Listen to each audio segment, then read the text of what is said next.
South India Shopping Mall, the wedding mantra, Sarikotta wedding collection, South India Shopping Mall.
Welcome to ITM news. మనం ఇప్పుడు సూర్యాపేట జిల్లాలో ఉన్నాం.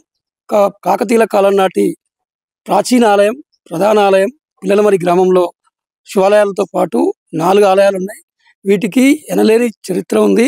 ఆ యొక్క చరిత్ర ఏంటిది, ఈ ఆలయాలు ఎలా ఉన్నాయి, ఆలయాలకు ఎక్కడెక్కడి నుంచి భక్తులు వస్తుంటారు, ఆ విశేషాలన్నీ ఆలయం సందర్శించి ఆ యొక్క పూజారిని, స్థానిక భక్తులని తెలుసుకునే ప్రయత్నం చేద్దాం.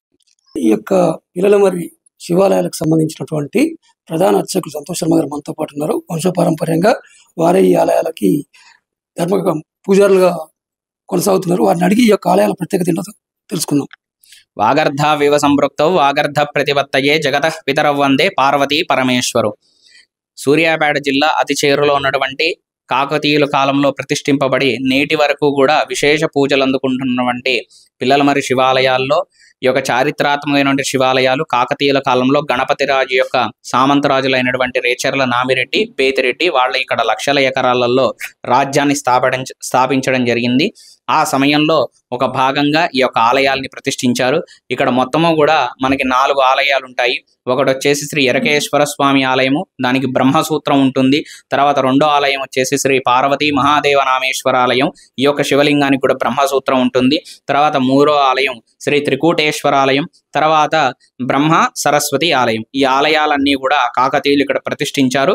ఈ యొక్క ఆలయాల్లో విశిష్టత ఏంటి అంటే, మన కాకతీయుల కాలంలో ప్రతిష్ఠించేటప్పుడు బ్రహ్మసూత్రాన్ని పెట్టడం జరిగింది. అంటే మనకి చాగంటి కోటేశ్వరరావు గారు చెప్పినట్టుగా విశేష ఆరాధన ఫలితం అంటారు. అంటే బేసిక్గా మనకి ఏ ఆలయంలో అయినా సరే శివలింగము ప్లెయిన్గా ఉంటుందన్నమాట. కానీ కొన్ని శివలింగాలకి మధ్యలో గీత ఉంటుంది. అది మనకు అభిషేకం చేసేటువంటి సమయంలో కనపడుతూ ఉంటుంది. కొన్ని సమయాల్లో అలంకరణలో కూడా మనం దర్శించవచ్చు. దాన్ని విశేష ఆరాధన ఫలితం అంటారు. అంటే ఒక ప్రాణి, ఒక జీవి ఈ ఆలయంలోకి ప్రవేశించాలి అంటే, స్వామివారిని దర్శించాలి అంటే పూర్వజన్మ సుకృతం ఉండాలన్నమాట.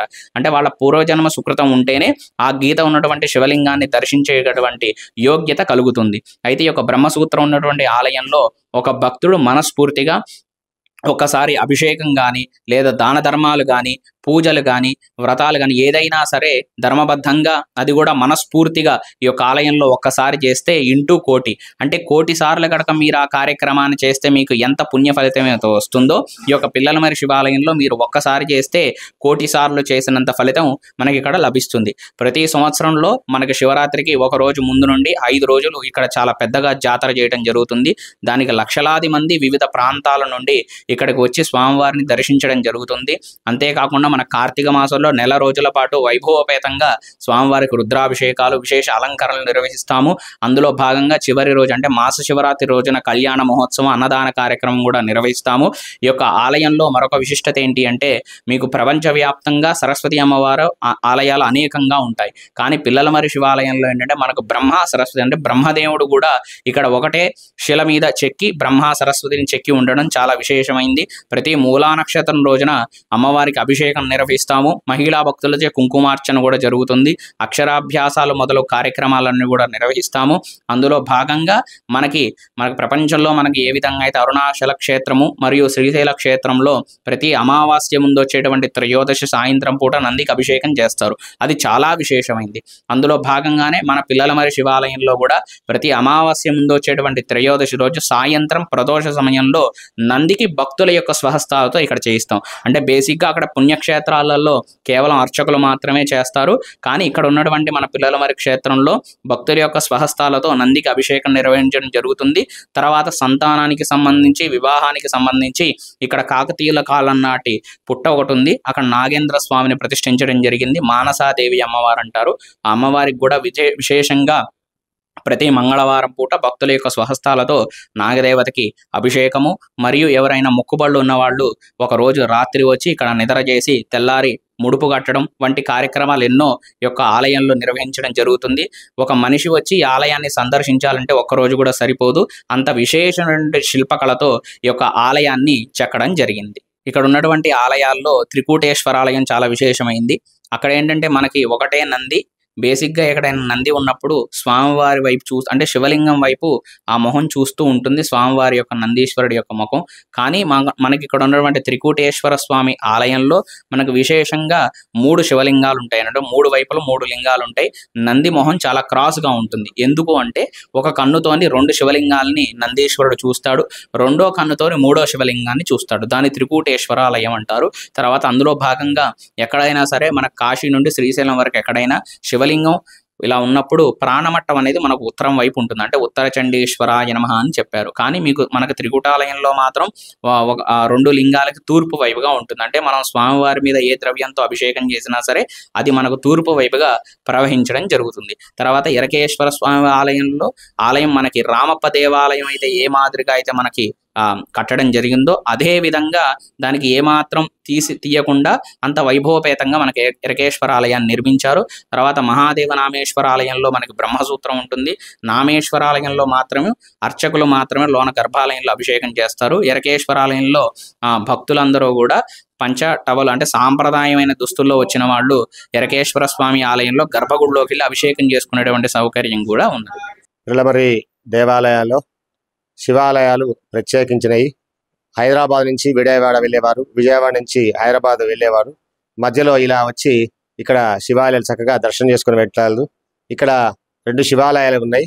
ఒకటి ఎరకేశ్వర స్వామి దేవాలయం, ఇంకొకటి మహాదేవ నామేశ్వర టెంపుల్. ఈ ఎరకేశ్వర స్వామి దేవాలయం హైట్లో ఉంటుంది. ఇది 12వ శతాబ్దంలో కాకతీయుల కాలం నాటి నిర్మాణం జరిగింది. అంటే దాదాపు 1200 సంవత్సరాల క్రితం ఈ దేవాలయ నిర్మాణం జరిగింది. అద్భుతమైన రాతి కట్టడాలు, చాలా అద్భుతంగా నిర్మాణం జరిగింది. ప్రతి ఒక్కటి రాయితోటే నిర్మాణం జరిగింది. అద్భుతమైన శిలాఖండాలు. ఇది చూసుకుంటే 5 తలల నాగుపాము ఎలా ఉంటుందో అలా చక్కగా చేశారు. ముందు కోరలు, కింద చారలు, పైన మనులు చూడండి. చాలా అద్భుతంగా చాలా మంచిగా చెక్కారు. మొత్తం రాతి కట్టడాలు. ఎక్కడ చూసినా కూడా రకరకాల బొమ్మలతోటి ఉంటుంది. ఇక్కడ మధ్యలో మండపం ఉంది, రాజనర్తకి మండపం. అంటే శివుడి ఎదురుగా చక్కగా నర్తకి వచ్చి నృత్యం చేస్తుంది అనమాట శివుడి ఎదురుగా. అందుకోసం పెద్దగా మా కళ్యాణ మండపం అదే నర్తకి మండపం ఏర్పాటు చేశారు. ఎక్కడ చూసినా కూడా అద్భుతమైన కళాఖండాలు. మనం రోడ్లో పచ్చడి నూర్చుకోవాలంటేనే చాలా అన్ఈజీగా ఉంటుంది, కష్టపడలేము. అలాంటిది ఎంతో మంది, 100 మంది కష్టపడి చాలా అద్భుతంగా నిర్మాణం చేశారు. రాయిని చెక్కేటప్పుడు ఎలాంటి బ్రేకింగ్ కాకుండా, ఇరగకుండా చూడండి ఎంత అద్భుతంగా చెక్కారో. ఒక్కొక్కటి ఒక్కొక్క కళాఖండాలు. ఎటు చూసినా మీకు అద్భుతమైన కళాఖండాలు ఉంటాయి. మొత్తం రాయి తప్ప వేరేది సిమెంట్ కానీ, ఇటుక కానీ, మట్టి కానీ ఏది ఉపయోగించకుండా అద్భుతంగా నిర్మాణం చేశారు. అక్కడ చూడండి పెద్ద మండపం, రాజనర్తకి మండపం చాలా బాగుంటుంది. ఇక్కడే కాకుండా దీనికి ఒక 100 గజాల దూరంలో మీకు తూర్పు భాగంలో ఉంటుంది మహాదేవ నామేశ్వర టెంపుల్. దాని పక్కన సరస్వతి అమ్మవారు ఉంటుంది. దాని పక్కన త్రికూటేశ్వరాలయం అని 3 శివాలయాలు పక్క పక్కన ఉంటాయి. ఒకే రకంగా ఉంటాయి. ఎలాంటి పొడుగు వెడల్పులు అన్ని అద్భుతంగా ఉంటాయి. చాలా బాగుంటుంది. అందరూ రాండి, చక్కగా దర్శనం చేసుకోండి, ఆ పరమేశ్వరుని యొక్క అనుగ్రహం పొందండి. నమస్కారం. ఈ టెంపుల్ ప్రత్యేకత ఏంటి? మీరు ఎక్కడి నుంచి వచ్చారు? మేము ఇక్కడే ఊర్లోనే ఉంటాం. ప్రతి సోమవారం గుడికి వస్తూ ఉంటాం. మాకు ప్రత్యేక దర్శనం ఉంటుంది. పొద్దున్నే 4 గంటలకి, మార్నింగ్ 4 నుంచి 6:30 వరకు ప్రత్యేక దర్శనం తీసుకుంటాం. మళ్ళీ ఊర్లో నుంచి జనాలు కూడా పొద్దున్నే చాలామంది వస్తారు. సూర్యాపేట నుండి కూడా వస్తారు, విజయవాడ నుంచి అయినా సరే. పక్కన ఊర్లో దేవస్థలాలు, మా దగ్గర 3 దేవస్థలాలు మొత్తం. ఇది పెద్ద కేశ్వరాలయం అంటారు, జనకేశ్వరాలయం. అక్కడ ఇంకో గుడి ఉంది, మంచిగానే ఉంటుంది అంతా. పంతులు గారు ఎప్పుడు 24 గంటలు ఇక్కడే ఉంటారు. ప్రతి పండగకి, శివరాత్రికి ఇక్కడ పెద్ద పెద్ద ఊర్లో నుంచి అయినా సరే ఎక్కడి నుంచి అయినా దూరంగా ఉన్న వాళ్ళు కూడా ఇక్కడికి వచ్చి అన్ని రకాలుగా మంచిగా చేస్తూ ఉంటారు. ఈ ఉత్సవాలు ఎప్పుడు జరుగుతుంటాయి? శివరాత్రి రోజు 3 రోజులు ఉత్సవాలు జరుగుతాయి. ఇక్కడ స్పెషల్గా ఏంటంటే ప్రోగ్రామ్స్ కూడా జరుగుతూ ఉంటాయి. ఈ గుడికి సంబంధించిన ఎవరైతే ఉన్నారో పెద్ద మనుషులు వాళ్ళు చూసుకుంటారు. మొత్తం ప్రత్యేక దర్శనం టోకెన్ ఉంటుంది. ఆ రోజు ప్రసాదాలు పంచడం జరుగుతుంది. డైలీ ప్రతిరోజు ప్రసాదాలు పంచుతూనే ఉంటారు. పంతులు ఎప్పుడు 24 గంటలు ఇక్కడే ఉండి చూసుకుంటూ ఉంటారు మెయింటెనెన్స్.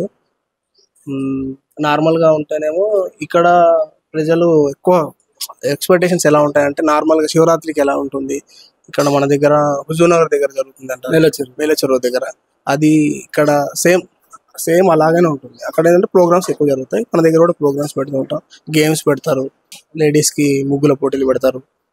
అలా చూసుకుంటే మన దగ్గర డ్యాన్స్ ప్రోగ్రామ్ చేస్తారు. నాట్య నృత్యకారులు కూడా వచ్చి నాట్యాలు కూడా బంద్ చేయించి అంతా హ్యాపీగా తీసి వెళ్ళిపోతారు. ప్రత్యేకంగా ఈ యొక్క టెంపుల్స్కి ఇంతమంది భారీ స్థాయిలో భక్తులు రావడం గల కారణం ఏంటి? ఇక్కడ శివభక్తులు చాలా మంది ఉంటారు. ఇక్కడ ప్రత్యేకత ఏంటంటే సోమవారం ప్రతిరోజు కాకుండా సోమవారం వచ్చి ఇక్కడ మంచి పూజలు జరుగుతూనే ఉంటాయి. శివుణ్ణి ఏదైతే కోరుకుంటామో అది కంపల్సరీగా జరుగుతుంది. మా ఊర్లో మేము పుట్టిన కానీ చూస్తున్నాము 1000-2000 సంవత్సరాల నుంచి ఈ గుడి కట్టడం జరిగింది. మా ఊర్లో పుణ్యక్షేత్రాలు ఉండడం మాకు చాలా ఆనందంగా ఉంది. మాకంటూ ఏదైనా కోరిక ఉంటే శివాయని కోరుకుంటాము. ప్రతి ఒక్కటి జరుగుతుంది. ఊరు కూడా మంచిగా ఉంటుంది. మా దగ్గర ఎవరికి ఏ ఆపద వచ్చినా శివుడి దగ్గర మేము మొక్కుతూ వెళ్ళిపోతాం. Thank you. కోటేశ్వర ఆలయం యొక్క ప్రత్యేకత ఏంటంటే ఈ యొక్క ఆలయంకి శివుడు ఎదురుగా మెయిన్ శివలింగం ఎదురుగా నంది ఉన్నారు. సేమ్ ఇలా అయితే ఎదురుగా ఉన్న శివలింగం ఎలా ఉంటుందో ఇటువైపు కూడా సేమ్ అదే విధంగా అదే శివలింగం అదే ఆకారం, ఆ నిర్మాణం, ఆ యొక్క గర్భగుడి, శివలింగం అవి ఇటు సైడ్ అలాగే ఉంటుంది. మరి చూసినట్టయితే మళ్ళీ లెఫ్ట్ సైడ్ కూడా సేమ్ అదే మాదిరిగా ఒకే విధంగా ఈ నిర్మాణం అయితే కట్టడాలు అయితేనేమి శివలింగాలు అయితేనేమి అన్నీ ఒకే తిరిగి ఉండడం ఈ యొక్క ఆలయం యొక్క స్పెషాలిటీ. మరో విషయం ఏంటంటే 3 శివలింగాలు ఉన్నప్పటికీ ఒకే నంది విగ్రహం కూడా ఉంది ఇక్కడ. అయితే ఈ యొక్క ఆలయాన్ని దర్శించుకున్నట్లయితే ఆరోగ్యం బాగుపడి కోరిన కోరికలు తీరుతాయని చెప్పి స్థానికులు చెప్తా ఉన్నారు. ఓం శ్రీ పరమేశ్వర దేవతాభ్యో నమః. ఓం శివాయ నమః. ఓం మహేశ్వరాయ నమః. ఓం శంభవే నమః. ఓం పినాకినే నమః. ఓం శిశిశేఖరాయ నమః. ఓం వామదేవాయ నమః. ఓం విరూపాక్షాయ నమః. ఓం కపవర్ధినే నమః. ఓం నీలలోహితాయ నమః. ఓం కట్వాంగినే నమః. ఓం విష్ణువల్లభాయ నమః. ఓం శివవిష్టాయ నమః. ఓం అంబికానాథాయ నమః. ఓం భక్తవత్సలాయ నమః. ఓం భవాయ నమః. ఓం సర్వాయ నమః. ఓం త్రిలోకేశాయ నమః. ఓం శ్రీకంఠాయ నమః. ఓం ఉగ్రాయ నమః. ఓం కపాలినే నమః. ఓం కామాలయే నమః. ఓం అంధకాసురసూదనాయ నమః. ఓం గంగాధరాయ నమః. ఓం లలాటాక్షాయ నమః. ఓం కాలకాలాయ నమః. ఓం కృపానిధయే నమః. ఓం భీమాయ నమః. ఓం పరుషహస్తాయ నమః. ఓం మృగపాణినే నమః. ఓం జటాధరాయ నమః. ఓం కైలాసవాసనే నమః. ఓం కవచనే నమః. ఓం కఠోరాయ నమః. నిజంగా ప్రస్తుతం ఉన్నటువంటి సమాజం దేనికి ప్రయారిటీ ఇస్తుంది? ఆర్థిక సంబంధాల చుట్టూ మాత్రమే తిరుగుతోంది. మళ్ళీ ఎన్నికలంగానే చాలా విరక్తి కలుగుతాం. మంచి అనిపిస్తుంది కదా, లేడీస్ కూడా ఛాలెంజింగ్ జాబ్స్ చేసినప్పుడు చాలా బాగుంటది. ట్రాఫిక్ అసిస్టెంట్స్ గా నియమించిన ట్రాన్స్జెండర్స్ అందరితో సాల్యూట్ చేయించుకుంటున్నారు. ఫుడ్ డెలివరీ ఇవ్వటానికి వెళ్ళినటువంటి డెలివరీ బాయ్ అనిల్ పై కళ్ళ ముందు పెళ్ళండి